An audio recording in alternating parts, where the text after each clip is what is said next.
Olá, tudo bem? Vamos estudar juntos hoje mais uma lição de número 7, que tem como título Jesus, a âncora da alma. O verso dessa semana está lá em Hebreus, capítulo 6, verso 19 e 20, diz assim: Temos esta esperança por âncora da alma, segura e firme, que entra no santuário que fica através do véu, onde Jesus, como precursor, entrou por nós, tendo se tornado sumo sacerdote para sempre, segundo a ordem de Melquisedeque. Bem, antes de entrarmos no assunto propriamente dito desta semana, nós precisamos lembrar o que foi dito lá na lição número 1, quando nós falamos do público-alvo, que tinha passado ali por 3 fases importantes para compreendermos a ideia de Paulo ao passar essa mensagem aqui de Hebreus. Então, o público-alvo ele tinha passado por 3 fases. A primeira foi a fase de evangelização. Eles foram iluminados, compreenderam e se converteram. Na segunda fase, eles passaram a ser perseguidos por essa mensagem. E na terceira fase, eles então desanimaram, estavam desanimados, ali desencorajados, e por isso vem Paulo para transmitir uma mensagem de encorajamento, de ânimo. E por que eu estou dizendo isso mais uma vez? Porque se nós esquecermos que Paulo tinha o propósito de encorajar um povo ali que estava desanimado por conta das perseguições, nós podemos aí interpretar de forma um pouco equivocada o tema da lição dessa semana, que está lá no capítulo 6 de Hebreus. Veja comigo o que diz lá em Hebreus capítulo 6, verso 4 ao verso 6. Veja só, é impossível, pois, que aqueles que uma vez foram iluminados, então, esse povo foi iluminado, foi convertido, passou ali pela experiência de conversão, e provaram o dom celestial. O que foi então provar o dom celestial? Provaram da graça de Deus, provaram o dom da salvação. Na sequência, e se tornaram participantes do Espírito Santo, ali receberam o derramamento do Espírito Santo em sua vida. Verso 5, e provaram a boa palavra de Deus, ou seja, eles não apenas conheceram de forma superficial ali a palavra de Deus, mas experimentaram de forma profunda o Evangelho. E na sequência do texto, e os poderes do mundo vindouro, e caíram, o verso 6 começa, e caíram, sim, é impossível, veja o que o apóstolo fala, é impossível outra vez renová-los para o arrependimento, visto que, de novo, estão crucificando para si mesmos o Filho de Deus e expondo-o à ignomínia. Ou seja, perceba que Paulo está dizendo, é impossível para aqueles que passaram por todas essas experiências aqui, que ele falou, foram iluminados, experimentaram da boa palavra de Deus, experimentaram o dom celestial, foram participantes do Espírito Santo, então sim, é impossível renová-los para o arrependimento. Veja, se Paulo ele quer trazer uma mensagem de encorajamento a esse povo, se Paulo quer trazer uma mensagem de ânimo para este povo, será que realmente ele está dizendo, como muitos interpretam, que é impossível para aqueles que foram convertidos, aqueles que experimentaram de forma profunda o Evangelho, realmente é impossível para esses serem renovados para o arrependimento? Será que é impossível essas pessoas receberem o perdão pelos seus pecados porque caíram? Será que essa é uma mensagem de encorajamento? É evidente que não. Paulo não está dizendo isso. Paulo está dizendo que vocês, que estão aí crucificando mais uma vez Cristo, porque não aceitam o sacrifício dele no lugar de vocês, que permanecem em pecado de forma consciente, que permanecem em pecado ali voluntariamente. Sim, para esses não é possível renová-los para arrependimento. Perceba que lá no verso 26 do capítulo 10 de Hebreus, nós podemos perceber isso. Então, complementa aqui essa ideia.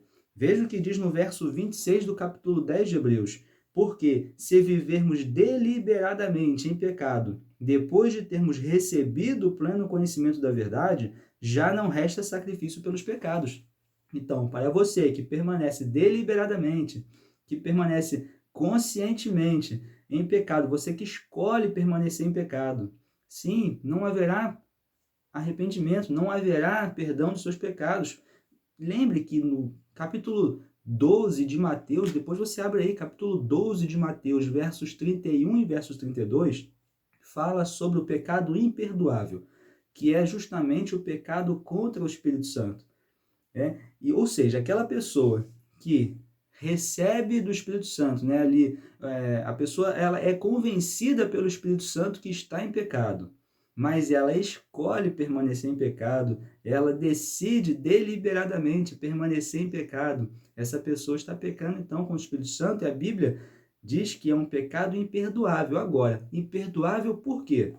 É imperdoável porque Deus não deseja mais perdoar essa pessoa? É imperdoável porque Deus resolveu que não, isso não tem mais perdão? É imperdoável não é porque Deus não quer perdoar. É imperdoável porque a pessoa ela não deseja esse perdão. É a pessoa que não quer receber esse perdão. Ela foi convencida do pecado, mas ela escolhe deliberadamente permanecer em pecado. Então, Paulo está dizendo isso para vocês que tiveram conhecimento, para vocês que experimentaram profundamente a palavra de Deus, né? A boa palavra, vocês que escolheram permanecer em pecado, escolherem permanecer em pecado, né? Estarão crucificando mais uma vez a Cristo, porque o sacrifício dele para vocês não valerá nada, porque vocês escolheram permanecer em pecado, deliberadamente, voluntariamente, conscientemente. Então, o sacrifício de Cristo não tem valor para vocês. E por isso não há perdão, porque a pessoa ela escolhe não se arrepender. E é claro que o salário do pecado é a morte. Se a morte de Cristo não tem valor para essa pessoa, porque essa pessoa escolhe permanecer em pecado, então ela obviamente terá que morrer, porque o salário do pecado é a morte. Cristo morreu em nosso lugar, mas nós precisamos aceitar o sacrifício de Cristo em nosso lugar. Quando nós somos convencidos pelo Espírito Santo que estamos em pecado, mas decidimos permanecer em pecado, apesar de termos recebido, né, a luz da palavra, experimentado a palavra, o dom celestial, nós teremos que morrer porque simplesmente escolhemos permanecer em pecado. Paulo está dizendo aqui isso. Então, para aqueles que acham, né, que esse verso aqui diz que a partir do momento que você foi iluminado, experimentou a conversão, experimentou a palavra de Deus, para você que passou por essa experiência e pecou, não tem perdão, Paulo não está dizendo isso. Paulo não está dizendo isso, está dizendo que para você que experimentou tudo isso, mas permanece deliberadamente em pecado, e aí, obviamente, não tem arrependimento, não haverá perdão, não porque Deus não quer perdoar, mas porque a pessoa ela não deseja esse perdão. E é evidente que Paulo aqui está trazendo uma mensagem de ânimo, de esperança. Perceba nos versos seguintes, lá no verso 9, do verso 9 até o verso 12 do capítulo 6, né? Ele traz uma mensagem de esperança para esse povo. Veja no verso 11 e verso 12. Desejamos, porém, continue cada um de vós mostrando até o fim a mesma diligência para a plena certeza da esperança, para que não vos torneis indolentes, mas imitadores daqueles que, pela fé e pela longanimidade, herdam as promessas. Paulo ele está trazendo uma mensagem de esperança.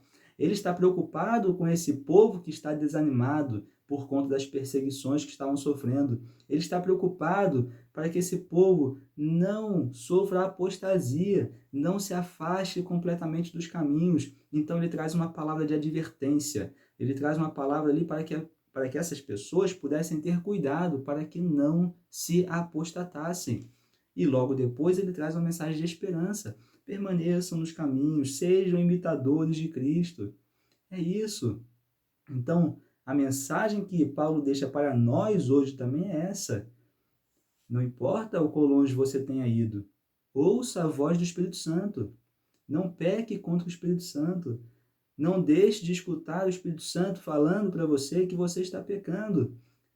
Ao Espírito Santo te convencer do pecado, se arrependa antes que seja tarde demais. Porque quando nós deixamos de ouvir a voz do Espírito Santo, que está nos alertando que estamos em pecado, cada vez mais nós escutaremos menos a voz do Espírito Santo. Quando nós rejeitamos as suas advertências, cada vez mais nós escutamos menos, até que chega um momento que nós não escutaremos, porque nós estaremos endurecidos, com o coração endurecidos, porque escolhemos deliberadamente permanecer em pecado. Então, a advertência é essa. Tenha cuidado, não deixe que o desânimo o leve à apostasia. Não deixe, não permita.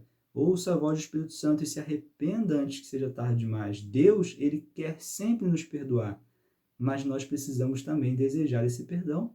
Nós precisamos permitir que esse perdão nos alcance. Né? Então, a mensagem de Paulo é essa. cuidado, não se afaste completamente dos caminhos de Deus. Volte antes que seja tarde, né? Retorne antes que seja tarde. Deus está de braços abertos, prontos para conceder o perdão para cada um de nós. Mas nós precisamos nos chegar até Ele, precisamos nos arrepender, precisamos escutar a voz do Espírito Santo. Então, mais uma vez, foi um grande prazer estar com você. A gente se vê no próximo estudo. Até lá!